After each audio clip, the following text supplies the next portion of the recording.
সকলকে স্বাগত অদ্ভুত সমাধান চ্যানেলে। আজ আমরা আলোচনা করব তৃতীয় শ্রেণীর অঙ্ক বইয়ের 114 থেকে 120 মানে এই পাতাটা নিয়ে এই পর্যন্ত। পরিষ্কার, আমরা আগেই বলে রাখি আমরা কিন্তু ছক পূরণ করবো না এখানে। আগে আমরা মানে এই জিনিসটা কি সেটা আগে বুঝবো উদাহরণ নিয়ে কয়েকটা, এবং শেষে আমি আলোচনা করবো যে এখান থেকে কেমন ধরনের প্রশ্ন পরীক্ষায় আসতে পারে, এবং এইগুলো আমি তোমাদের আলোচনা করে দেবো। পরিষ্কার, তাহলে এখান থেকে এই যে অঙ্ক করবো আজ, এর নাম কি জোড় বিজোড় অঙ্ক। কি বললাম, এই অঙ্কের নাম কি জোড় বিজোড় অঙ্ক। পরিষ্কার, তাহলে প্রথমেই জানা যাক যে জোড় সংখ্যা কি, তাই তো? তাহলে চলো জেনে নেওয়া যাক।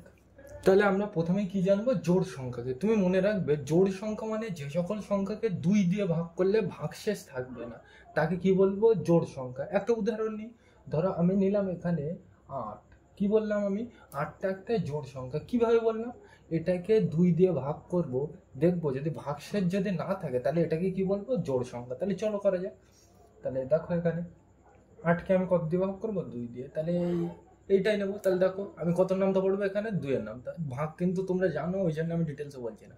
2 1কে 2, 2 2 4, 3 2 6, 4 2 8। এই তো সেম চলে এসেছে, পাওয়ার করলাম 4 বার। তাহলে যে পাওয়ার করতে হয় সেটা মাথায় যায়, 4 2 কত হয় 8। শেষে কি করতে হয়, বিয়োগ। তাহলে 8 থেকে 8 বাদ দিলে কি হয়, 0। পরিষ্কার, বোঝা গেল। ভাগ মাথার থেকে আর নামানোর আছে নেই। তাহলে এই পর্যন্ত ওই ভাগটা আছে। ভাগশেষ কত, এই নিচেরটাকে কি বলে, ভাগশেষ, তাই তো? তাহলে ভাগশেষ কত এসছে, 0। তাহলে আমরা কি বুঝবো, কোনো সংখ্যাকে 2 দিয়ে ভাগ করে যদি ভাগশেষ 0 আসে তাকে কি বলবো, জোড় সংখ্যা। বোঝা গেল? তাহলে এইটা কি সংখ্যা, জোড় সংখ্যা। এবার আমি আরেকটা নিই, ধরো বললাম আমি 9, এটা জোড় সংখ্যা। তুমি কি করবে, 2 দিয়ে ভাগ করে চেক করবে। তাহলে চলো করা যাক। তাহলে 9কে আমি কত দিয়ে ভাগ করবো, 2 দিয়ে। তাহলে চলো করা যাক। তাহলে দেখো আমি কত দিয়ে ভাগ করবো, 9কে 2 দিয়ে। তাহলে যদি ভাগশেষ থাকে তাহলে আমরা বলবো জোড় সংখ্যা না, বিজোড় সংখ্যা। আর যদি ভাগশেষ না থাকে তাহলে আমরা কি বলবো, জোড় সংখ্যা। পরিষ্কার, তাহলে চলো পড়ে যাক। তাহলে 2 1কে 2, 2 এর নামটা পড়বো। 2 1কে 2, 2 2 4, 3 2 6, 4 2 8, 5 2 10। তাহলে এইটা নিলেই দেখো এর থেকে বড় হয়ে যাচ্ছে, তাহলে বড় নেওয়া যাবে না। তাহলে এর থেকে এটা তো নেওয়া যাচ্ছে না, তাহলে এর আগেরটা নেবো কবার, 1 2 3 4। তাহলে আমি কমান নিলাম 4 বার। আর 4 দুগুণ কোথায় 8, আর শেষে কি করতে হয়, বিয়োগ। 9 থেকে 8 বাদ দিলে কোথায় 1, মাথার থেকে আর নামানো আছে নেই। তাহলে এই পর্যন্ত ভাগশেষ দেখো কত এসছে, 1, তাই তো? তার মানে এটা ভাগশেষ আছে, মানে ভাগ মিলছে না। তাহলে না মিললে এটাকে আমরা কি বলবো, বিজোড় সংখ্যা। যদি ভাগ মিলে যায় মানে 0 আছে ভাগশেষ, তাকে আমরা কি বলবো, জোড়। আর যদি না মিলে যায় তাকে আমরা কি বলবো, বিজোড়। পরিষ্কার এই পর্যন্ত, বোঝা গেল? এইবার ধরো তোমাকে আমি এই ছোট জিনিস দিলে এটা তুমি মুখে মুখে করে দিতে পারবে, কিন্তু আমি ধরো তোমাকে এইরকম একটা বড় জিনিস দিলাম, কিরকম এই, তাহলে তুমি এটা জোড় না বিজোড় কিভাবে চেক করবে? এবার তুমি যদি 2 দিয়ে ভাগ করতে যাও সে তো অনেক সময় লাগবে, তার মানে এই ভাগ করতে হবে, একটা একটা করে নিতে হবে, সে তো সময় লাগবে। এর একটা শর্টকাট নিয়ম বলে দিচ্ছি, দেখো কিভাবে করতে হয়। তাহলে বোঝা গেল? এত দূর পর্যন্ত বোঝা গেল? মানে আমরা জোড় সংখ্যা মানে কি বুঝবো, কোনো সংখ্যাকে 2 দিয়ে যদি ভাগ করে ভাগ মিলে যায় তাকে বলবো জোড়, আর যদি না মেলে তাকে কি বলবো, বিজোড় সংখ্যা। পরিষ্কার, তাহলে এখানে 9টাকে কি বলবো, বিজোড় সংখ্যা। এই পর্যন্ত পরিষ্কার। এবার এগুলো তো ছোট জিনিস, কিন্তু এর থেকে যদি আমি বড় নিই, এখানে এই 100 না দিয়ে আমি নিলাম এখানে এরকম একটা বড় সংখ্যা নিলাম, কত এটা, 1000। পরিষ্কার। এবার তোমাকে যদি আমি বলি এটা জোড় সংখ্যা না বিজোড় সংখ্যা, এবার তুমি বলবে 2 দিয়ে ভাগ করতে হবে, তাহলে কি সে অনেক সময়ের ব্যাপার, অনেক সময় লাগবে, তাই তো? তাহলে আমরা ওইভাবে না করে, এইভাবে তো করা যায়, এইভাবে না করে আমি একটা শর্টকাট নিয়ম বলে দিচ্ছি, সেই নিয়মটা চলো করা যাক। তাহলে এটা আমি মুছে দিলাম। তাহলে জোড় সংখ্যার বিজোড় সংখ্যার ধারণাটা পরিষ্কার হলো। তাহলে এটা মুছে দিলাম। তাহলে এটাকে আমরা কিভাবে চেক করবো, ভাগ না করে জোড় বিজোড় কিভাবে বলা যায়, দেখো আমি এই নিয়মটা বলে দিচ্ছি, এটা কিন্তু বড় ক্লাসেও লাগবে। এই নিয়মটা ভালো করে মনে রাখবে। কোনো সংখ্যার শেষে 0 2 4 6 8 এইগুলো যদি থাকে, কোনো সংখ্যার শেষে যদি এইগুলো থাকে, 0 2 4 6 8 এইগুলো যদি থাকে তাহলে সেটা কি হবে, জোড় সংখ্যা। আর এইগুলো না থাকলে কি হবে, বিজোড় সংখ্যা। পরিষ্কার? 0 2 4 6 8 এইগুলো থাকলে কি হবে, জোড়, আর না থাকলে বিজোড়। তাহলে দেখো আমি সবসময় আমি কত লিখলাম এখানে, 1 3টে 0। তাহলে এখানে দেখা যাক 1 3টে 0 লিখলাম। তাহলে আমি সবসময় লক্ষ্য করবো শেষেরটা। শেষেরটা দেখো এখানে কত, 0, তাই তো? শেষেরটা কত, 0। তাহলে এই শূন্যটা কি এর মধ্যে আসে, তাই তো? তাহলে এইগুলো থাকলে আমরা কি বলবো, জোড় সংখ্যা। তাহলে শূন্যটা আসে এতে, তাই তো? তাহলে এটা কি, জোড় সংখ্যা। সবসময় জোড় বিজোড় চেক করতে গেলে আমি কোনটা দেখবো, শেষেরটা। তাহলে এখানে কি 0 মানে এইটা আছে, তাহলে এইটা থাকলে কি, জোড় সংখ্যা। পরিষ্কার? ধরো তোমাকে আরো একটা দিয়ে দিলাম আমি, এরকম দিয়ে দিলাম, তাহলে এটা জোড় না বিজোড়, তুমি শেষেরটা লক্ষ্য করো, দেখো এখানে কত আছে, 2। তাহলে দেখো এই আছে, তাহলে এটা কি, জোড় সংখ্যা। এবার তোমাকে আমি তো জোড় সংখ্যা বলে দিলাম, সত্যি সত্যি কি জোড় সংখ্যা? তুমি কি করতে পারো, এটাকে 2 দিয়ে ভাগ করে দেখে নিতে পারো, দেখো দেখা যায় কিনা। তাহলে 202কে আমি কত দিয়ে ভাগ করবো, 2 দিয়ে। দেখো ভাগ মিলছে কিনা, ভাগ মিললে তো আমরা জোড় বলবো 2 দিয়ে ভাগ করে, এ তো শর্টকাট নিয়মে করলাম। এবার আমরা ভাগ দিয়ে দেখি করে যায় কিনা। আমরা তো এমনি শর্টকাট নিয়মে বুঝতে পারছি যে এটা কি জোড় সংখ্যা, কিন্তু সত্যি সত্যি কি জোড় সংখ্যা? আমরা প্রথম নিয়মে যেটা করলাম যে ভাগ করে যদি ভাগশেষ না থাকে তাহলে তাকে জোড় সংখ্যা বলে, সত্যি সত্যি কি তাই হচ্ছে? এটা দেখা যাক। তাহলে কত দিয়ে ভাগ করবে? 2 দিয়ে। তাহলে একটা করে নিতে হবে, তাহলে 2 1 2। তাহলে আমি একবার নিলাম, বিয়োগ করতে হয়, মিলে গেলে 0, আর এখান থেকে কত নামবে? 0। এবার দেখো মাথার থেকে যাই নামুক তার কিন্তু ভাগ করতে হবে, তাহলে এর ভাগ করতে হবে। তাহলে দেখো 2 1 2, তাহলে একবার নিলেই তো এর থেকে বড় হয়ে যাচ্ছে, তাহলে এরকম হলে কবার নিতে হয়? 0 বার। তাহলে 2 0 0, আর শেষে কি করতে হয়? বিয়োগ। 0 0 মিলে গেলে 0, মাথার থেকে কত নামবে? 2। পরিষ্কার। এই 0 করতে 0 দিতে পারো, আমি আর দিচ্ছি না। তাহলে এই 2টাকে ভাগ করতে হবে, চলো পড়া যাক। 2 1 2, তাহলে দেখো এই একবার নিলেই তো চলে আসে, তাহলে আমি কবার নেবো? একবার। 2 1 কত হয়? 2, আর শেষে কি করতে হয়? বিয়োগ। তাহলে 2 আর 2 মিলে গেলে 0, এই 0 করতে 0 দিতে পারো, মাথার থেকে আর নামানোর আছে? নেই। তাহলে দেখো ভাগ শেষ কত হয়েছে? 0, মানে ভাগ মিলে গিয়েছে, তাহলে এটা কি জোড় সংখ্যা। পরিষ্কার। তাহলে এইটা আমরা ভাগ করেও দেখতে পাচ্ছি কি জোড় সংখ্যা, আর এমনি শর্টকাট নিয়মেও কি দেখতে পাচ্ছি? জোড় সংখ্যা। পরিষ্কার। তাহলে তোমাকে কোনটা কিভাবে পরীক্ষায় বলে দেবে সেগুলো আমরা শেষে আলোচনা করব। তাহলে এইগুলো আশা করি তোমরা পারবে। মাথা কটা আছে তোমার? মাথা কটা? একটা। তাহলে 1 এর মধ্যে আছে 0 2 4 6 8, এর মধ্যে নেই তো, তাহলে এর মধ্যে থাকলে কি বলতাম? জোড়, আর না থাকলে বিজোড়। তাহলে 1 কি হবে? বিজোড়। চোখ কটা আমাদের? চোখ দুটো, তাহলে 2টার মধ্যে আছে, তাহলে কি হবে? জোড়ে। লিখে নেবে, এগুলো সব তোমরা পারবে। মানে আমি সবসময় কি লক্ষ্য করব? শেষেরটা লক্ষ্য করবো। এবার ধরো তোমার কাছে আমি আরেকটা দিলাম, কত দিলাম?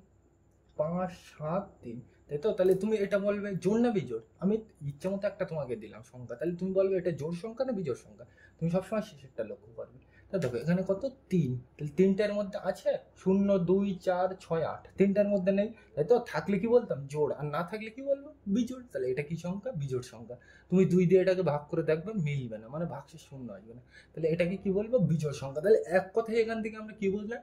জোড় সংখ্যা মানে কোন সংখ্যাকে 2 দিয়ে ভাগ করলে তোমার ভাগশেষ যদি 0 হয় তাকে কি বলবো? জোড় সংখ্যা, আর যদি না হয়, 0 না হয়, তাকে কি বলবো? বিজোড় সংখ্যা। আর শর্টকাট নিয়মকে কোন সংখ্যার শেষে 0 2 4 6 8 এইগুলো থাকলে কি বলবো? জোড় সংখ্যা। এইবার দেখো এখান থেকে আর একটা ইম্পর্টেন্ট পয়েন্ট এসে যায় পরীক্ষায়। দেখো এইগুলো জিজ্ঞাসা করে। আমি কি লক্ষ্য করলাম এক্ষুনি? তুমি দেখো এখানে 2 0 2, তুমি এটা জোড় না বিজোড়? তুমি দেখো এখানে, তুমি বলবে আমি শেষেরটা লক্ষ্য করবো, শেষেরটা কত? 2, মানে এর মধ্যে আছে, তাই তো? তাহলে এটা কি জোড় সংখ্যা। তাহলে আমি দেখো এখানে শেষেরটা লক্ষ্য করছি, শেষেরটা মানে কি? একক, দশক, শতক। পরিষ্কার। এইবার আমরা কি সবসময় শেষের ঘরটা লক্ষ্য করছি, শেষের ঘরটার নাম কি? একক। তাহলে পরীক্ষায় জিজ্ঞাসা করতে পারে যে জোড় সংখ্যা চেক করার নিয়ম, এককের ঘরে কত থাকতে হবে? কত থাকতে হবে? 0 2 4 6 8, মানে এই আমরা শেষেরটা দেখছি, তাহলে এই ঘরে কি কি থাকতে হবে? এইগুলো আমরা শেষেরটাই তো দেখবো, তাহলে এইগুলো থাকতে হবে। মানে এককের ঘরে 0 2 4 6 8 এইগুলো থাকলে এককের ঘরে আমরা কি বলবো? জোড় সংখ্যা। পরীক্ষায় এটা জিজ্ঞাসা করে যে এককের ঘরে কোনো অঙ্কের এককের ঘরে 6 থাকলে সেটাকে আমরা কি সংখ্যা বলবো? জোড় না বিজোড়? এককের ঘরে মানে শেষেরটা, তাহলে শেষেরটাই কি আছে? 6, তাহলে কি 6 থাকলে আমরা কি বলবো? জোড় সংখ্যা। পরিষ্কার। এরকম কিন্তু ঘুরিয়ে ফিরে জিজ্ঞাসা হতো। আর একটা বলে দিলাম, হয়তো বলে দিল কোনো সংখ্যার এককের ঘরে 9, তাহলে সেটা জোড় সংখ্যা না বিজোড় সংখ্যা হবে? এককের ঘরে 9 মানে কি? এই ঘরে 9। এ ঘরে কি থাকে আমার যায় আসে না, তাহলে এখানে কত বলছে? 9, তাহলে আমি শেষেরটাই লক্ষ্য করি, তাহলে 9টা এর মধ্যে আছে? নেই, তাহলে এটাকে আমরা কি বলবো? বিজোড় সংখ্যা। বোঝা গেল? এইসব কিন্তু ছোট ছোট ধারণা। তাহলে এক কথায় আমরা কি বুঝবো? যে কোনো সংখ্যা জোড় না বিজোড় আমরা কিভাবে বুঝবো? এককের ঘরে এইগুলো থাকলে আমরা বলবো জোড়, তাই তো? আর না থাকলে কি বলবো? বিজোড়। অথবা আমরা কি বলতে পারি? শেষেরটা যদি এইগুলো থাকে তাহলে আমরা বলবো জোড়, আর না থাকলে কি বলবো? বিজোড়। আর আমরা তেমনি ভাগ করে দেখলাম। বোঝা গেল? তাহলে এইগুলো তোমরা বাড়িতে চেষ্টা করবে, পারবে আশা করি। খেলনা ইচ্ছা মতো লিখবে। খেলনা তোমার কাছে কটা আছে? এই নিচেরটা যেটা বলেছে 20টা। এবার দেখো শেষেরটা লক্ষ্য করো, কত? 0, তাহলে শূন্যের মধ্যে আছে, তাহলে এটাকে কি বলা হবে? জোড়। পরিষ্কার, সিম্পল জিনিস। বোঝা গেল আশা করি? এগুলো আমি ডিটেলসে বলছি না। এইবার দেখো, তাহলে এইগুলো তোমরা বুঝতে পারবে। এইবার এই আমি যা এতক্ষণ ধরে যা বললাম এখানে তাই লিখতে হবে। কি বলছে? জোড় সংখ্যার এককের ঘরে গুলো, এককের ঘর মানে কি? এই শেষেরটা, একক দশক শতক শেষেরটা। তাহলে শেষের ঘরে অঙ্কগুলি আমি কি কি বললাম? 0 2 4 6 8, তাহলে এখানে লিখে নেবে 0 2 4 6 8 লিখে নেবে। আর বিজোড় সংখ্যা কি? এইগুলো বাদ দিয়ে যেগুলো পড়ে থাকবে তাকে কি বলবো? বিজোড় সংখ্যা। তাহলে 0 পরে 1 তো লিখিনি, তাহলে প্রথমে 1 দেবে, 2 এর পর কত হয়? 3, 3 দেবে, 3 তো নেই এর মধ্যে, 3 এর পর 4 দেওয়া আছে, 4 এর পর কত হয়? 5, তাহলে 5টা এখানে হবে। 5 এর পর 6, 6 তো আজ যেতে, তাহলে নেই কোনটা? 7, তাহলে 7টা এখানে হবে। 8 আছে, 8 এর পর কোনটা হবে? 8 এর পর 9, 9 কি? বিজোড় সংখ্যা। পরিষ্কার? মানে এইগুলো বাদ দিয়ে যা থাকবে এই শেষের ঘরে সেগুলো কি সব বিজোড় সংখ্যা, বোঝা গেল? তাহলে আশা করে নিচ্ছি আমরা এইগুলো পারবে তোমরা। আর এই জোড় সংখ্যা তো তোমরা বুঝে গেলে কি করতে হবে, শেষেরটা দেখতে হবে, পরিষ্কার? তাহলে এগুলো নিয়ে আমি আলোচনা করছি না, এই অঙ্কগুলো আমি একটা করে দিচ্ছি, তারপর তুমি বুঝতে পারবে এই অঙ্কগুলো পরীক্ষায় কিভাবে থাকবে সেটা। এখান থেকে আমি দুটো অঙ্ক টোটালে করে দিচ্ছি, তোমরা পারবে। তাহলে চলো করা যাক। তাহলে আমরা কিন্তু এই প্রথম অঙ্কটা কিন্তু এখান থেকে নিলাম না, এটা করে দেওয়া আছে, আমি কিন্তু দ্বিতীয় অঙ্কটা তুললাম, পরিষ্কার? এই যে ঘুড়ি অঙ্ক এখানে দেওয়া আছে, এই জোড় বিজোড় বের করা, এই পদ্ধতিটার নাম কি? ভাগ পদ্ধতিতে জোড় বিজোড় সংখ্যা বের করা, পরিষ্কার? কি পদ্ধতি? এই পদ্ধতির নাম, এখানে আমরা যে পদ্ধতিতে জোড় বিজোড় সংখ্যা বের করব তার নাম কি? ভাগ পদ্ধতিতে জোড় বিজোড় সংখ্যা, পরিষ্কার? ওই প্রথমে যা দেখেছিলাম ওইটাই। তাহলে দেখো কিভাবে করতে হয়। তাহলে আমরা এই এখানে যা করবো এর নাম কি? ভাগ পদ্ধতিতে জোড় বিজোড় সংখ্যা বের করা। তাহলে চলো করা যাক। তাহলে এটাকে আমার কি করতে বলছে? ভাগ পদ্ধতি, মানে ভাগ করতে হবে। তাহলে জোড় বিজোড় সংখ্যা চেক করতে গেলে আমি কি বললাম? কত দিয়ে ভাগ করতে হয়? 2 দিয়ে। তাহলে এটাকে আমি প্লেন কত দিয়ে ভাগ করবো? 2 দিয়ে। তাহলে চলো ভাগ করা যাক, একটা করে নিতে হয়, তাই তো? তোমরা জানো এইগুলো। তাহলে দেখো এখানে আমি 2 এর নাম ধারে যেটা থাকে সেটা, এখানে ভাগ পদ্ধতিতে জোড় বিজোড় সংখ্যা চেক করতে হবে, তাই তো? জোড় বিজোড় সংখ্যা চেক করতে গেলে গিয়ে 2 দিয়ে ভাগ করতে হয়, ভাগ বল দিয়ে, মানে ভাগ পদ্ধতিতেই করতে হয়, পরিষ্কার? আর যদি এটা না বলা থাকতো কি, আমরা শেষেরটা দেখতাম, শেষেরটা কত আসবে? 1, তাই তো? এটা আমরা এমনি দেখে বলে দিই, আর ভাগ করেও শেষে দেখবো। আমরা কি জানি? 0, 2, 4, 6, 8 এইগুলো থাকলে কি হয়? জোড়। তা এখানে দেখো এর মধ্যে 1 আছে কোথাও? এই 1 শেষেরটা লক্ষ্য করতে, 1 আছে কোথাও? নেই। তাহলে এটা কি? আমরা দেখতে পাচ্ছি বিজোড়। কিন্তু আমরা এইভাবে কিন্তু করলে হবে না, কি বলছে? ভাগ পদ্ধতিতে, মানে ভাগ করে দেখাতে হবে। তাহলে জোড় বিজোড় সংখ্যা চেক করতে গেলে কি? 2 দিয়ে ভাগ করতে হয়, আমরা জানি, একটু আগে দেখলাম। তাহলে এটাকে আমি 2 দিয়ে ভাগ করবো, তাহলে একটা করে নিতে হয়। তাহলে দেখো 2 1 2, তাহলে একবার নিলেই তার থেকে বড় হয়ে যাচ্ছে, এরকম হলে কবার নিতে হয়? 0 বার। 2 0 0, আর শেষে কি করতে হয়? বিয়োগ। 1 থেকে 0 বাদ দিলে 1, এখান থেকে কত নামবে? 0, পরিষ্কার? প্রত্যেক লাইনে কিন্তু মাথার থেকে একটা করে নামবে। এইবার দেখো 2 দিয়ে এটাকে ভাগ করতে হবে, কত? এটা 10। তাহলে ভাগ করা যায়, 2 1 2, 2 2 4, 3 2 6, 4 2 8, 5 2 10, তাই তো? তাহলে এই তো সেম চলে এসেছে, কবার পড়লাম? 5 বার। তাহলে যে কবার পড়তে হয় সেটা মাথায় যায়, আর 5 বার পড়লে কত হয়? 10, আর শেষে কি করতে হয়? বিয়োগ। দেখো তাহলে মিলে গেলে 0 0 মিলে গেলে 0, 1 আর 1 মিলে গেলে 0, মাথার থেকে কটা নামবে? একটা। তাহলে এখান থেকে কত নামবে? 1। তাহলে এই 2 দিয়ে আবার 1 ভাগ করতে হবে, যতক্ষণ মাথার থেকে নামবে আমার ভাগ করতে হবে। তাহলে চলো পড়া যাক, 2 1 2, তাহলে একবার নিলেই তার থেকে বড় হয়ে যাচ্ছে, এরকম হলে কমান নিতে হয়? 0 বার। 2 0 0, আর শেষে কি করতে হয়? বিয়োগ। 1 থেকে 0 বাদ দিলে 1, দেখো 0 করতে 0 দাও, 0 করতে 0, মাথার থেকে আর আছে না? মানে নেই। তাহলে এই পর্যন্ত। এবার দেখো ভাগ মিলে গিয়েছে, মিলছে না, মানে ভাগশেষ 1 আসছে, তাই তো? তাহলে এই এরকম ভাগ না মিললে তাকে কি বলে? বিজোড় সংখ্যা। তাহলে এটা কি সংখ্যা? বিজোড় সংখ্যা, পরিষ্কার? আর প্রথমেই আমরা দেখতে পেলাম কি? শেষেরটা, আমরা তো শেষেরটা লক্ষ্য করি এমনি শর্টকাট নিয়মে, তাই তো? তাহলে এখানে 1 তো নেই, তাহলে এটা আমরা দেখেই বুঝতে পারছি কি? বিজোড় সংখ্যা। কিন্তু আমাকে এইটা কি পদ্ধতিতে করতে বলে? যে ভাগ পদ্ধতিতে। তাহলে ভাগ পদ্ধতিতে বললে আমি এক কথায় কি করব? 2 দিয়ে ভাগ করব। যদি ভাগশেষ যদি 0 আসে, মানে ভাগ যদি মিলে যায় তাকে বলবো জোড়, আর ভাগ যদি না মেলে তাকে কি বলবো? বিজোড়, পরিষ্কার? আর যদি কিছু না বলা থাকলে এই শর্টকাট নিয়ম চালিয়ে দেবো, তাই তো? বোঝা গেল? তাহলে এটা কি সংখ্যা আমরা পেলাম? বিজোড় সংখ্যা। আর একটা নেওয়া যাক, এটা আমি মুছে দিলাম। তাহলে আমরা কিন্তু এর পরের অঙ্কটা, এই ঘুড়ি যে অঙ্কটা আসবে এইটা তুলে নিলাম, পরিষ্কার? তাহলে এটাকে আমার কি চেক করতে হবে? জোড় বিজোড় চেক করতে হবে। কি পদ্ধতিতে? ভাগ পদ্ধতি, তাই তো? তাহলে আমরা এমনি আগে দেখে বলে দিই যে এটা জোড় হবে না বিজোড় হবে। আমরা জানি কি? 0 2 4 6 8 এইগুলো থাকলে কি হয় জানি আমরা? জোড়। তাহলে দেখো আমি সবসময় শেষেরটা লক্ষ্য করবো, তাহলে কত আছে এখানে? 2। তাহলে দেখো এই 2 আছে, তাই তো? মানে এটা কি? জোড় সংখ্যা। আমি এমনি তো দেখে বুঝতে পারছি এটা জোড় সংখ্যা, কিন্তু এইভাবে কিন্তু করলে হবে না। কি বললে? ভাগ পদ্ধতি, মানে ভাগ করে দেখাতে হবে তোমাকে, তাই তো? তাহলে ভাগ করবো, জোড় বিজোড় চেক করতে গেলে কত দিয়ে ভাগ করতে হয়? 2 দিয়ে। তাহলে চলো করা যাক। তাহলে এটাকে আমি কত দিয়ে ভাগ করবো? 2 দিয়ে। তাহলে চলো করা যাক। তাহলে দেখো একটা করে নিতে হয়, তাহলে 2 1 2, তাহলে একটা নিলেই তো বড় হয়ে যাচ্ছে, একবার নিলেই তো বড় হয়ে যাচ্ছে, এরকম হলে কমান নিতে হয়? 0 বার। 2 0 0, আর শেষে কি করতে হয়? বিয়োগ। 1 থেকে 0 বাদ দিলে 1, আর এখান থেকে প্রত্যেক লাইনে মাথার থেকে কটা করে নামে? একটা। তাহলে এখান থেকে কত নামবে? 0। এবার দেখো 2 দিয়ে 10 ভাগ করতে হবে, 2 1 2, 2 2 4, 3 2 6, 4 2 8, 5 2 10, এই তো এইটা নিলেই তো সেম চলে আসছে। তাহলে এইটা নেবো কবার? 5 বার। তাহলে 5 2 কত হয়? 10, আর শেষে কি করতে হয়? বিয়োগ। তাহলে চলো করা যায়। 0 0 মিলে গেলে 0, 1 আর 1 মিলে গেলে 0, মাথার থেকে প্রত্যেক লাইনে কটা করে নামবে? একটা। তাহলে এখান থেকে কত নামবে? 2। তাহলে এই সাইডে 0 দাম নেই, তাহলে 2 কে ভাগ করতে হবে। তাহলে চলো পড়া যায়, কত নামতে পারবো? 2। তাহলে 2 1 2, তাহলে একবার নিলেই তো চলে আসে, তাহলে সেটাই নেবো। তাহলে কত? 2 1 2, পরিষ্কার? এইবার কি করতে হবে? বিয়োগ। 2 আর 2 মিলে গেলে কি হয়? 0, মাথার থেকে আর কিছু নামানো আছে? নেই। তাহলে এই পর্যন্ত। এইবার দেখো ভাগ শেষ কত? 0, মানে ভাগ মিলে গিয়েছে। তাহলে ভাগ মিলে গেলে আমরা কি বলবো? জোড় সংখ্যা। তাহলে এটা কি সংখ্যা? জোড় সংখ্যা। আমরা তো এমনি বুঝতে পারলাম, আর এমনি তো আমরা প্রথমে শর্টকাট নিয়মে দেখেছিলাম যে এটা জোড় সংখ্যা, পরিষ্কার? তাহলে এইভাবে করবে।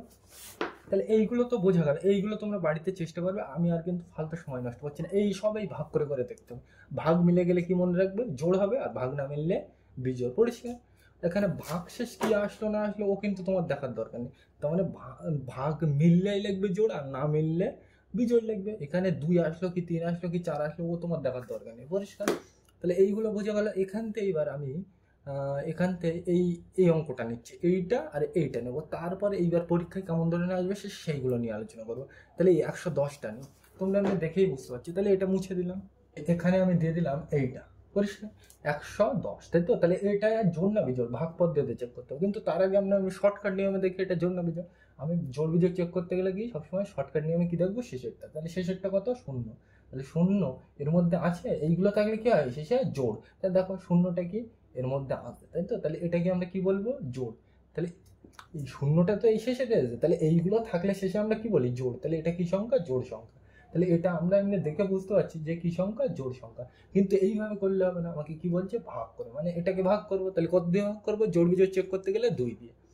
তাহলে 110কে আমি কত দিয়ে ভাগ করবো, 2 দিয়ে। পরিষ্কার? এবার দেখো একটা নিলে কি হয়ে যাচ্ছে, এখানে একটা করেই তো নিতে হয়, এবার 2 দিয়ে ভাগ করতে হবে। তাহলে 2 1 কে 2, একবার নিলেই তো এর থেকে বড় হয়ে যাচ্ছে। এরকম হলে কখন নিতে হয়, 0 বার। তাহলে 2 0 0 আসে, কি করতে হয়, বিয়োগ। এখান থেকে বিয়োগ করলে কত হবে, 1 থেকে 0 নামলে এই 1 আর 0 বিয়োগ করলে 1, আর এখান থেকে কত নামবে, 1। পরিষ্কার? আমি ধরে নিচ্ছি কিন্তু ভাগ আর বিয়োগ তুমি আমার থেকে এক্সপার্ট, এমনি সত্যিই এক্সপার্ট, ওই জন্য কিন্তু আমি ডিটেলসে বলছি না। পরিষ্কার? তাহলে 2 দিয়ে এখানে 11 ভাগ করতে হবে। তাহলে চলো ভাগ করে যাও। তাহলে 2 1 কে 2, 2 2 4, 3 2 6, 4 2 8, 5 2 10, 6 2 12। তাহলে এইটা নিলেই দেখো এর থেকে বড় হয়ে যাচ্ছে। তাহলে এইটা নেবো না, তাহলে এর আগেরটা নেবো। কবার? কবার? এটা 5 বার। তাহলে যে কবার নিতে হয় সেটা মাথায় যায়। আর 5 বার নিলে কত হয়, 5 2 10। আর শেষে কি করতে হয়, বিয়োগ। 1 থেকে 0 বাদ দিলে 1, 1 আর 1 মিলে গেলে কি হয়, 0। এখান থেকে কত নামবে, 0। প্রত্যেক লাইনে মাথার থেকে কত নামবে, একটা করে নামবে। তা দেখো এই শূন্যটার কোনো সংখ্যা নেই, অন্য সংখ্যা নেই, তাহলে এই শূন্যটার দাম নেই। কিন্তু এই সংখ্যাটার, এই শূন্যটার কিন্তু দাম আছে। কেন? এই শূন্যের আগে অন্য সংখ্যা যায়। আর তাছাড়াও আর একটা বড় কারণ কি, এই শূন্যটা মাথার থেকে নেমেছে। পরিষ্কার? 2 দিয়ে এটাকে ভাগ করতে হবে। তাহলে চলো পড়া যাক। 2 1 কে 2, 2 2 4, 3 2 6, 4 2 8, 5 2 10। তাহলে দেখো এইটা নিলেই সেম চলে আসছে। তাহলে এইটাই নেবো কবার, 5 বার। তাহলে দেখো 5 দুগুণ কত হয়, 10। আর শেষে কি করতে হয়, বিয়োগ। তো দেখো 0 0 মিলে গেলে 0, 1 আর 1 মিলে গেলে 0, মাথার থেকে আর নামানোর আছে নেই। তাহলে এই পর্যন্ত এসে, তাহলে দেখো ভাগ মিলে গিয়ে মানে ভাগ শেষ 0। তাহলে এটা কি, জোড় সংখ্যা। আমরা তো এমনি প্রথমে শর্টকাট নিয়ে আমি দেখতে পেলাম, কিন্তু এখানে ভাগ করেও আমরা দেখতে পাচ্ছি কি এটা জোড় সংখ্যা। বুঝে গেল এটা? তাহলে এর পরেরটা তো আমি করে দিচ্ছি, তারপর হচ্ছে পরীক্ষায় কেমন ধরনের আসবে সেটা করছি। তাহলে এটা মুছে দিলাম। তাহলে এর পরেরটা ছিল কত, 111। পরিষ্কার? এবারে এইটা তুমি দেখেই বুঝতে পারছো, শেষেরটা লক্ষ্য করতে হবে, জোড় বিজোড় চেক করতে হবে। তাহলে শেষে কত, 1। তাহলে 1 এর মধ্যে আছে, নেই। দেখো 0 2 4 6 8 এইগুলো থাকলে জোড় বলতাম, কিন্তু এইগুলো তো নেই এতে। তাহলে আমরা কি বলবো, এটা বিজোড়। আমরা তো এমনি বিজোড় দেখতে পাচ্ছি এটা, কিন্তু আমরা শর্টকাট নিয়মে তো চেক করে দেখলাম এটা বিজোড়। কিন্তু এবার কি দেখবো, ভাগ পদ্ধতি, তাই তো? তাহলে এটাকে ভাগ করবো। তাহলে জোড় বিজোড় চেক করতে গেলে কত দিয়ে ভাগ করতে হয়, 2 দিয়ে। তাহলে এটাকে 2 দিয়ে ভাগ করো। তাহলে দেখো একটা করে নিতে হয়। তাহলে এখানে কত নামতে পারবো, 2 এর নাম। তাহলে পড়ি। তাহলে 2 1 কে 2, তাহলে একবার নিলেই তো এর থেকে বড় হয়ে যাচ্ছে। এরকম হলে কমান নিতে হয়, 0 বার। তাহলে 2 0 0, আর শেষে কি করতে হয়, বিয়োগ। 1 থেকে 0 বাদ দিলে 1, আর এখান থেকে কত নামবে, তাহলে চলো ভাগ করে যাক। তাহলে 2 দিয়ে 11। তাহলে চলো পড়ে যাক। 2 1 কে 2, 2 2 4, 3 2 6, 4 2 8, 5 2 10, 6 2 12। তাহলে দেখো এইটা নিলেই তো বড় হয়ে যাচ্ছে। তাহলে এটা নেবো না, তাহলে এর আগেরটা নেবো। কবার, 5 বার। তাহলে যে কমান নিতে হয় সেটা মাথায় যায়। 5 2 কত হয়, 10। আর শেষে কি করতে হয়, বিয়োগ। তাহলে 1 থেকে 0 বাদ দিলে কত হয়, 1। 1 আর 1 মিলে গেলে 0। এখান থেকে কত নামবে, 1। পরিষ্কার? এবার দেখো 2 দিয়ে 11টা 0 তো দাম নেই সাইডে, অন্য কোনো সংখ্যা না থাকলে। তাহলে 2 দিয়ে ভাগ করে যায়।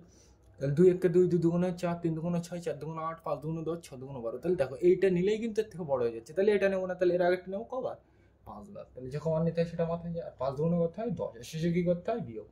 1 থেকে 0 বাদ দিলে 1, 1 আর 1 মিলে গেলে 0। 0 করতে 0 দাও, মাথার থেকে আর কিছু নামানো আছে নেই। তাহলে এই পর্যন্ত এসে দেখো ভাগ মিলে গিয়ে শেষে না, 1 আছে ভাগ শেষ। তাহলে এটা কি, বিজোড় সংখ্যা। তাই দেখতে পেলাম প্রথমে, বোঝা গেল? তাহলে এই যে অঙ্ক আমরা ভাগ করলাম, এই পদ্ধতির নাম কি, ভাগ পদ্ধতিতে জোড় বিজোড় সংখ্যা বের করা। পরিষ্কার?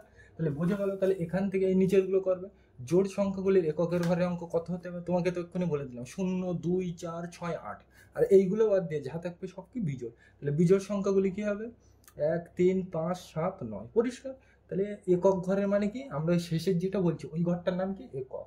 দশক শতক, তাই শেষের ঘরটা আমরা যে দেখছি ওটার নাম কি, একক। পরিষ্কার? বোঝা গেল? তাহলে এটা এইবার এখান থেকে পরীক্ষায় কেমন ধরনের প্রশ্ন আসতে পারে সেগুলো নিয়ে আমি আলোচনা করছি। তাহলে এটা আমি মুছে দিলাম। আমরা কিন্তু এক এক দাগের প্রশ্নটা লিখে নিলাম, মানে পরীক্ষায় কেমন ধরনের আসতে পারে পরিষ্কার। এইবার দেখো এখান থেকে পরীক্ষায় কিন্তু এরকম জিজ্ঞাসা করতে পারে যে নিচের কোনটি জোড় সংখ্যা, তাই তো দিয়ে বললো কি 51, 18, 23, মানে এর মধ্যে কোনটি জোড় সংখ্যা সেটা আমার চেক করতে বলেছে। তাহলে এখানে কিন্তু আমরা ভাগ করবো না, কেন? এখানে কিন্তু কিছু বলে দেয়নি, তাহলে আমি শর্টকাট নিয়ে আমি ভাববো পরিষ্কার। তাহলে আমি এটা কি জানি, 0, 2, 4, 6, 8 এইগুলো থাকলে আমরা কি বুঝবো শেষে জোড়, আর না থাকলে কি বুঝবো বিজোড়। তাহলে প্রথমটা দেখো 51, তাহলে এখানে আমি বুঝার সুবিধার্থে লিখি 51, তাহলে শেষে কি 1, তাহলে 1-এর মধ্যে আছে নেই, তাহলে এটা কি বিজোড়, পরিষ্কার বোঝা গেল। আর এটা তো হলো, তাহলে এর পরেরটা দেখো 18, তাহলে এর দেখো শেষেরটা দেখো 8, তাহলে দেখো 8 এই আছে, তাহলে এটাকে কি বলবো আমরা জোড়। সবসময় জোড় বিজোড় চেক করতে গেলে আমরা শেষেরটা দেখবো, যদি এইগুলো থাকে তাহলে কি বলবো জোড়। তাহলে এখানে দেখো 8টা কি জোড়, তাহলে এটা কি সংখ্যা জোড় সংখ্যা। পরেরটা চেক করো, এটা তো হলো এটা দেখো, তাহলে 23, তাহলে দেখো এটা 3 শেষে, তাহলে তিনটা এর মধ্যে আছে নেই, তাহলে এটা কি হবে বিজোড়, পরিষ্কার বোঝা গেল। সিম্পল নিয়ম, তাহলে এটা তোমরা করবে, বোঝা গেল এটা। তাহলে এটা তোমরা করার চেষ্টা করবে, তাহলে বোঝা গেল সিম্পল জিনিস। মানে জোড় বিজোড় চেক করতে গেলে আমরা কি করবো, সবসময় শেষেরটা চেক করবো। শেষেরটা যদি এইগুলো হয় তাহলে আমরা কি বলবো জোড়, আর না হলে কি বলবো বিজোড়। এই প্রশ্নটাই যদি তোমাকে জিজ্ঞাসা করতো যে নিচের কোনটি জোড় সংখ্যা, তাহলে এই অঙ্কের উত্তর কোনটা হবে, জোড় কোনটা বেরিয়েছে এই তো এইটা, তাই তো। এবার আমি যদি এখানে জোড় না বলে বিজোড় বলতাম তাহলে কি কি কোনগুলো হতো উত্তর, তাহলে তখন কিন্তু এইটা আর এইটা হতো। কেন? এইটা বিজোড়, এইটা বিজোড়, তাই দেখতে পেলাম এক্ষুনি। তাহলে বিজোড় প্রশ্ন কিন্তু আগে ভালো করে পড়তে হবে, হয়তো বিজোড় লেখা রয়েছে তুমি কিন্তু পড়েছো জোড়, ভুলে যাবে, ওই জন্য কিন্তু প্রশ্ন ভালো করে পড়তে হবে। তাহলে বিজোড় হলে এই দুটো উত্তর হবে, কিন্তু জোড় হলে এইটা হবে। তাহলে এটা তো বোঝা গেল, তাহলে আমরা আরেকটা নিই, তাহলে এটা মুছে দিলাম। আমরা কিন্তু এর পরের প্রশ্নটা লিখে নিলাম। পরীক্ষা কিন্তু এই ধরনের প্রশ্ন জিজ্ঞাসা করতে পারে যে 56 একটি ড্যাশ সংখ্যা, ব্র্যাকেটে দিয়ে যে জোড় অবলিক বিজোড়, এই চিহ্নটার নাম কি অবলিক। অবলিক মানে কি অথবা, মানে হয় এইটা ঠিক নয় ওইটা ঠিক, তাহলে দুটোর মধ্যে একটা, তো তাহলে 56 তোমাকে জোড় সংখ্যা না বিজোড় সংখ্যা চেক করতে বলছে। তাহলে আমরা জানি কি 0, 2, 4, 6, 8 এইগুলো থাকলে কি হয় শেষে জোড় হয়। তাহলে দেখো শেষে কত আছে 6, মানে এইটা আছে, তাহলে এটা কি হবে জোড়। তাহলে এই জোড়টা হবে উত্তর, তাহলে এখানে লিখে নেবে জোড়। ধরো এখানে আমি ঘুরিয়ে দিলাম এইটা 5, 6, 7, তখন এটা কি হবে, এটা না দিলে আমরা কি বুঝতে পারছি এটা জোড়, তাহলে এখানে তো উত্তর হবে এটা, কিন্তু এইটাই আমি ঘুরিয়ে দিলাম, কি ঘুরিয়ে দিলাম, এখানে দিয়ে দিলাম 7, তাহলে এটা জোড় হবে না বিজোড়। তাহলে শেষেরটা দেখো কত 7, তাহলে এটা কি এর মধ্যে আছে নেই, তখন এটার উত্তর কি হবে বিজোড়, পরিষ্কার। এবার ধরো 7টা আমি এ সাইডে না দিয়ে এ সাইডে দিলাম, তাহলে কি হবে তখন, দেখো এখানে আমি শেষেরটাই কিন্তু লক্ষ্য করবো, তাহলে শেষে কত আছে 6, মানে এটা কি এর মধ্যে আছে, তাহলে এটাকে কি বলবো জোড়। মানে আমার সামনে পিছনে কি থাকে, মানে সামনে কি দিলাম ও কিন্তু জানা আছে না, সবসময় আমি লক্ষ্য করবো শেষেরটা, তাহলে শেষেরটা হলে কি হবে, এইগুলো হলে কি হবে জোড়, আর না হলে কি হবে বিজোড়, পরিষ্কার বোঝা গেল, একদম সিম্পল নিয়ম। আর একটা আমি তোমাদের ছবি দিয়ে বোঝাই, পরীক্ষায় এরকম দিতে পারে, দিয়ে এরকম দিয়ে জিজ্ঞাসা করতে পারে এখানে এখানে বিজোড় সংখ্যক বেলুন আছে, বিজোড় সংখ্যক সংখ্যক বল আছে, বলই ধরি এগুলোকে, বল আছে এখানে, এখানে ব্র্যাকেটে দেওয়া আছে, ঠিক না ভুল। পরীক্ষায় কিন্তু এরকম জিজ্ঞাসা করতে পারে, এই ছবিটা দিয়ে জিজ্ঞাসা করতে বলছে এখানে বিজোড় সংখ্যক বল আছে, এটা ঠিক, এটা আমি এই প্রশ্নে যেটা বলা যায় এটা ঠিক না ভুল সেটা তোমাকে টিক দিতে হবে। তাহলে দেখো এখানে কটা বল আছে, দেখো 1, 2, 3, 4, তো এখানে কটা বল আছে 4, তাহলে কি বললাম আমরা 0, 2, 4, 6, 8 এইগুলো যার শেষে থাকবে তাহলে কি সেগুলো জোড়, তাই তো। তাহলে এখানে দেখো কত আছে 4, মানে এইটা আছে, তাই তো। তাহলে এইটা থাকলেই আমরা, এখানে তো একটাই আছে, আমি তো শেষেরটা লক্ষ্য করবো, তা শেষ মানে তো এইটাই, আর কিছু তো নেই, তাহলে এইটাই আমি লক্ষ্য করবো। তাহলে এই 4টা দেখো এর মধ্যে আছে, তাহলে এটা কি জোড় সংখ্যা, কিন্তু এখানে বলছে কি বিজোড়, তাহলে এটা কি ভুল। কিন্তু এখানে যদি আমি আর একটা বল দিতাম তাহলে দেখো এখানে কটা বল হয়েছে তখন 5টা, তাহলে এইবার কি ঠিক হবে, তাহলে এখানে এইবার এইটা দিয়ে বললে এখানে বিজোড় সংখ্যক বলা যায়, ঠিক না ভুল। দেখো এখানে কটা বলা আছে 5টা, তাহলে 5-এর মধ্যে আছে নেই, তার মানে এটা কি বিজোড়, মানে আমার ঠিক বলেছে, তাহলে এটা তখন কি হবে ঠিক। তাহলে কিন্তু তোমাকে আগে ভালোভাবে লক্ষ্য করতে, এই যেটা করলাম এই প্রশ্নটা কিন্তু তোমাদের এখানে ছিল, কোনটা এই বল আঁকা ছিল এই সে, তাহলে এইগুলো তোমরা করতে পারবে। তাহলে এখানে কটা বলা আছে 3, তাহলে 3 কি জোড়, ওই শেষের গুলো লক্ষ্য করবে, 0, 2, 4, 6, 8 এইগুলো থাকলে কি হবে জোড়, আর না থাকলে কি হবে বিজোড়, বোঝা গেল। তাহলে এই অঙ্কগুলো কিন্তু পরীক্ষায় এইভাবে জিজ্ঞাসা করতে পারে, বোঝা গেল। আর এখান থেকে তো সব করে দিলাম, আর একটা অঙ্ক বাকি গিয়েছে সেটা আমি বলে দিই, তাহলে এটা আমি মুছে দিলাম। আমরা কিন্তু পরে অঙ্কটা লিখে নিলাম। এই অঙ্কটা কিন্তু পরীক্ষায় জিজ্ঞেস করতে পারে। এই অঙ্কের নাম কি? শূন্যস্থান পূরণ। পরিষ্কার। এইটার কি বলে? ড্যাশ বলে, তাই তো? এই শূন্যস্থান পূরণ বলে। আমার হাতের লেখা কিন্তু একটু খারাপ, বুঝে নেবে। কি বলছে? কোনো সংখ্যার এককের ঘরের অঙ্ক 8 হলে সেটি ড্যাশ সংখ্যা হবে। কি দেওয়া আছে? জোড় অথবা বিজোড়, মানে দুটোর মধ্যে এখানে একটা উত্তর বসাতে হবে।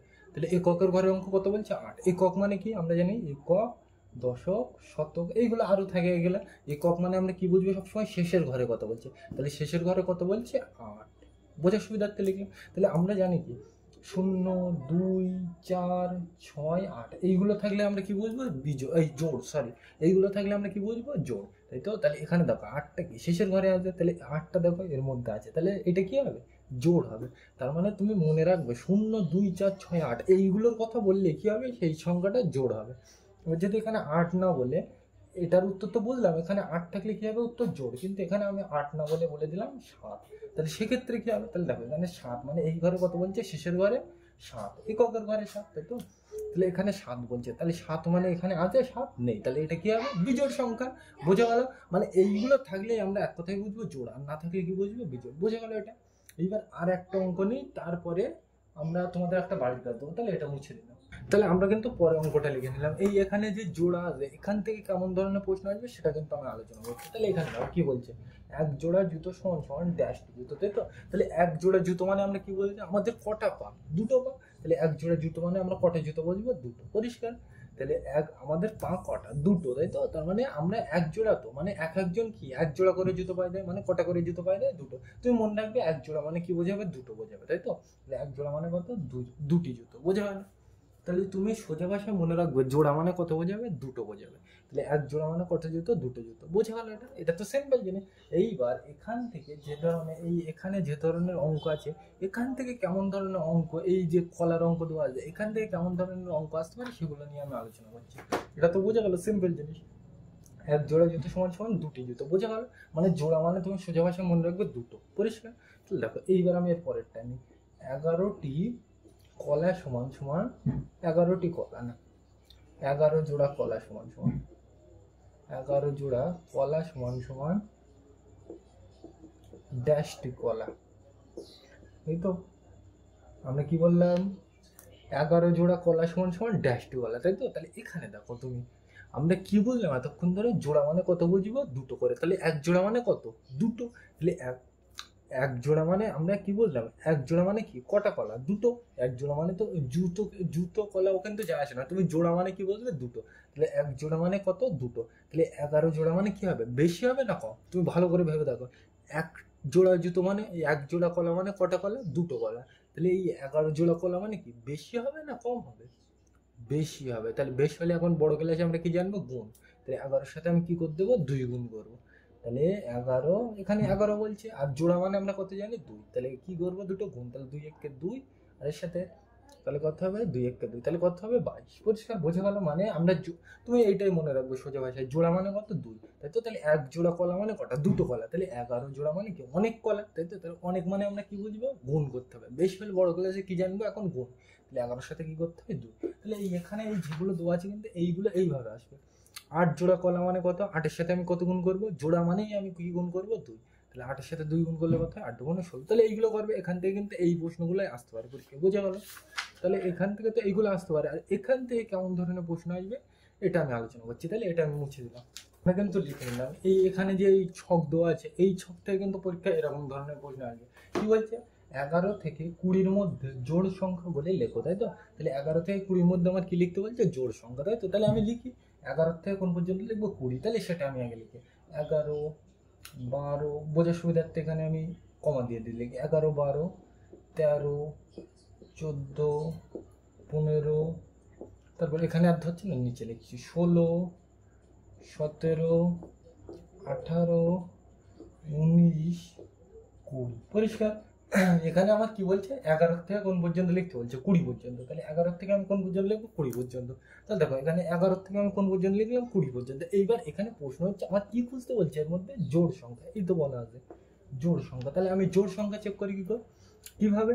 যে কোনো সংখ্যা শেষে 0, 2, 4, 6, 8 এইগুলো থাকলেই আমরা কি বলবো জোড় সংখ্যা। তাহলে প্রথমটা দেখো কত আছে 1, তাহলে এর মধ্যে নেই, তাহলে এটা চলবে না। আমার কি খুঁজতে বলেছে জোড়, এইগুলো থাকলেই শেষে আমরা কি বুঝবো জোড়, আর না থাকলে কি বুঝবো বিজোড়। তাহলে এইটা তো হলো না, তাহলে এটা দেখো শেষে কত আছে 2, মানে এইটা মানে চলবে, তাহলে এটা কি সংখ্যা জোড় সংখ্যা। পরেরটা দেখো শেষে কত 3, এর মধ্যে আছে নেই, তাহলে এটা চলবে না, বাদ দিলাম। তারপরটা দেখো 4, এই শেষেরটা লক্ষ্য করতে, তাহলে 4 এটা কি জোড়, তাহলে এটা চলবে। এটা দেখো শেষে কত 5, এর মধ্যে দেখো নেই, তাহলে এটা বিজোড়, পরিষ্কার। তারপরেরটা দেখো 16, তাহলে 16 সবসময় শেষেরটা নেবো জোড় বিজোড় যোগ করতে গেলে। তাহলে 6 এখানে দেখো 6, তাহলে এর মধ্যে আছে এই তো আছে, তাহলে এটা কি জোড়, চলবে। এর এটা তো হলো, এবারে এইটা যায় দেখো এখানে শেষে কত আছে 7, তাহলে এটা জোড় না বিজোড়, দেখো এখানে 7 আছে এর মধ্যে নেই, তাহলে এটা চলবে না, এটা বিজোড়। পরেরটা দেখো 8, এই দেখো 8 আছে, তাহলে এটা কি জোড় সংখ্যা মানে চলবে। 8-এর পর দেখো এটা আমি শেষেরটা লক্ষ্য করবো 9, তাই তো 18-এর পর 19, তো তাহলে এটা তো জোড় বুঝলাম, কিন্তু এইটা দেখে কি হবে দেখো এখানে এখানে কি দেখতে পাচ্ছি 9 শেষে, এর মধ্যে আছে নেই, তাহলে এটা কি বিজোড়, তাহলে এটা চলবে না, পরিষ্কার। শেষেরটা দেখো শেষে কত আছে 0, তাহলে আমি কি দেখবো এই তো 0, তাহলে আছে, তাহলে এটা কি হবে জোড় সংখ্যা, বোঝা গেল। তাহলে আমরা জোড় সংখ্যা কি কি পেলাম 12, 14, 16, 18, 20, তাহলে এইটাই কিন্তু উত্তর, বুঝে গেল। তাহলে আমরা কি কি বুঝলাম যে এখানে এই উত্তর কি জোড় সংখ্যা 12, 14, 16, 18, 20, বোঝা গেল এখানে। তাহলে এই এখানে এই ছক থেকে কিন্তু এরকম ধরনের প্রশ্ন আসবে, বোঝা গেল। এইবার এখানে যদি এখানে আর একটা কথা আমি বলে দিই, দেখো এখানে ভালো করে, এটা কি প্রথমটা বিজোড়, কি জোড়, বিজোড় জোড়, বিজোড় জোড়, বিজোড় জোড়, বিজোড় জোড়, বিজোড় জোড়, তাহলে দেখো একটা জোড় একটা বিজোড় হচ্ছে, তাই তো। এইরকম এরকম কিন্তু প্রশ্ন জিজ্ঞাসা করতে পারে যে 11-র পরে কোনটা বিজোড় সংখ্যা হবে, তাহলে 11-র পরে এটা তো জোড় হচ্ছে না, তাহলে এরপরে এটা 11-র পরে বিজোড় সংখ্যা কোনটা, 11-র পরে এটা তো বিজোড় না, বিজোড় কোনটা এটা, তাহলে 11-র পরে বিজোড় সংখ্যা কত 13, পরিষ্কার। এইভাবে কিন্তু ঘুরিয়ে ফিরে আসতে পারে। তাহলে জিজ্ঞাসা করতে পারে 13-র আগে বিজোড় সংখ্যা কত, তাহলে 13-র আগে কত হবে 12, কিন্তু এটা কিন্তু জোড় সংখ্যা বিজোড় সংখ্যা না, আমি কি নেবো 13-র আগে বিজোড় কোনটা, এটা তো চলছে না, তাহলে এর আগে একটা নেবো কোনটা 11, তাহলে 13-র আগে বিজোড় সংখ্যা কত 11, পরিষ্কার। এগুলো তোমাদের এত জটিল প্রশ্ন আসে না, তুমি এইভাবেই খেয়াল রাখবে, বোঝা গেল এখানে। এবার এই অঙ্কটায় যদি আমি জোড় না বলে এখানে বলে দিতাম বিজোড়, তাহলে সেক্ষেত্রে কোনগুলো হতো উত্তর, এই যেগুলো কেটে দিলাম সেইগুলোই কিন্তু হতো, বোঝা গেল। মানে আমি তো প্রশ্ন ছিলাম যে জোড় সংখ্যা, তুমি বলছো যে 12, 14, 16, 18, 20 এইগুলো ঠিক আছে, কিন্তু আমি যদি প্রশ্ন বলতাম জোড় না বলে বিজোড় বলতাম, তাহলে সেক্ষেত্রে উত্তর কি হতো 11, 13, 15, 17, 19, তাই তো। তাহলে এইগুলো হতো উত্তর, বোঝা গেল। তাহলে তোমাদের বাড়ির কাজ থাকবে, তোমরা বাড়িতে করবে এইগুলো কি 10 থেকে 50 পর্যন্ত, 10 থেকে 50 না, 10 থেকে 100।